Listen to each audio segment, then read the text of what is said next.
In Challenge 1, you'll be earning credit for both American Literature and Composition 1. So you want to ask yourself, what is the work that I'm doing in each one of these classes to earn that credit? Each week, you'll want to read the assigned novel.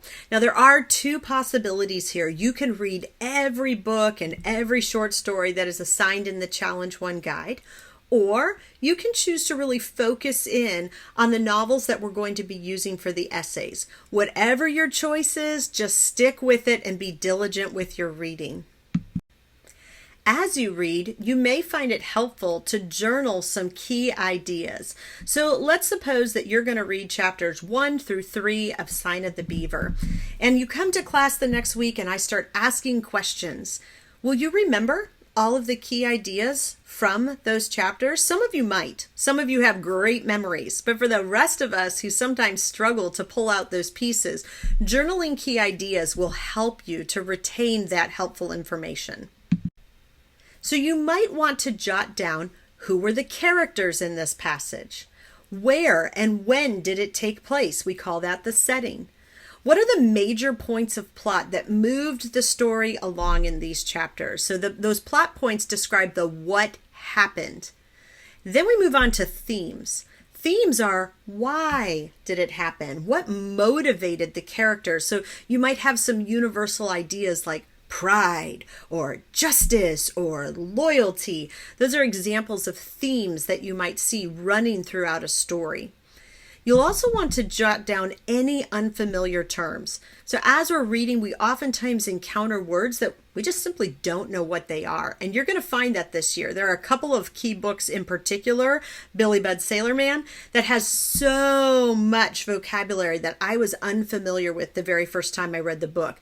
So jot those words down in your journal and then take a moment to just quickly look them up and jot a short definition. That'll help your reading comprehension as well.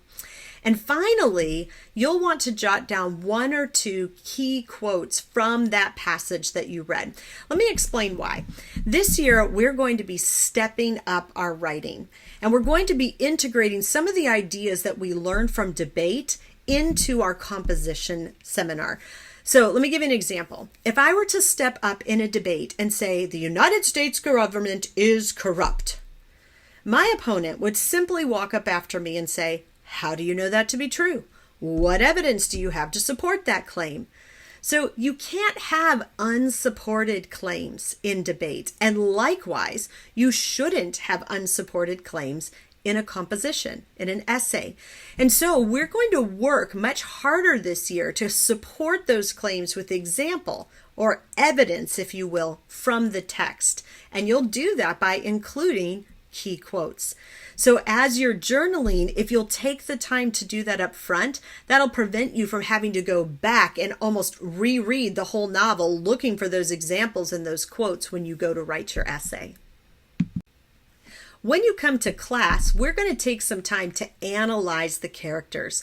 Tell me about the characters in this book. What were they like? What motivated them? What did they struggle with? What are some of the things that they did? We'll also dig into their decisions and their choices, and we'll look at those and say, what were the outcomes? And did those decisions and choices lead them toward freedom, or did it make them slaves? So one way you can assess the work that you've done in American literature is simply by assessing your journal entries. So for the Sign of the Beaver, every time you did reading, did you jot down those things we talked about, the characters, the setting, the plot, the theme, the definitions, and the quotes? And as your parent looks through there, they can say, yeah, 10 out of 10, you did a great job here. Or, you know what, you're missing over half of these, so that's a 5 out of 10. And you'll continue to do that throughout the semester. One thing to note in the gradebook is that those darkened pink titles, those are the ones that have the essays associated with them. So if you are looking for a way to scale, that's one way that you can scale in Challenge 1 is just to focus on reading those.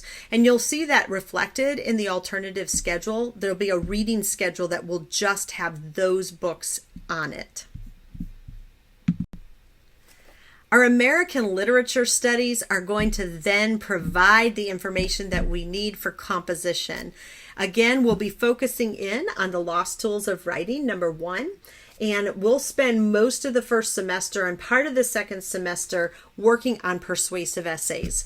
This is the last year that you will have formal training in how to write. So we'll be continuing to write forever and ever, but this is the last year of formal training. So I really want to stress this to you. I hear this from students every year. I don't need the lost tools of writing. I can write my own essay. And perhaps you can. But I want to challenge you to walk through the steps one last time so that you make sure that you have internalized all of those ideas. So we'll continue the 3-week cycle of writing. The very first week will be invention, and that's where you're going to use the 5 common topics to discover new ideas for your essay. In the second week, you'll be focusing on arrangement. How can you sort those ideas? How do you prioritize those ideas? Which claims should you really spend time making in order to prove your issue to be true? In the third week, we'll focus on elocution, or expressing our ideas winsomely. So how can we add language and add description and add great transitions and vary our sentence structure so that we draw in as many people as possible? Nobody wants to read a boring essay. So we need to find creative ways to draw people in and use those modes of persuasion. Here again, we're going to step it up this year. So we're going to think back to some of the skills that we learned in IEW and how can we implement those now to really bring our writing to that next level. Well, we don't typically memorize our essays, but I do want to encourage you to spend more time practicing your delivery and maybe memorizing key quotes so that you can really engage with your audience with eye contact and watching their reactions. So memorization is a key part of our 5 canons of rhetoric, and it's one that we can continue to grow in. And finally, we will deliver these essays in class. So you'll have a chance to present them to your peers, and we will ask for feedback. We'll work on self-assessment and choose some things that we want to work on in our next essay. So how can we assess the work that we're doing in composition? Well, there are 2 key ways. One is to provide points for the actual writing exercises. So that's the invention week, the arrangement week, the elocution week. And then the second way is to provide points for the essays themselves. So there will be a checklist that you can use. There's always a checklist in the Lost Tools of Writing guide, but you can also use one that I'll hand out in class. And again, that's going to kind of combine some of those skills from Lost Tools of Writing and the skills from IEW so that we can challenge ourselves to write even better.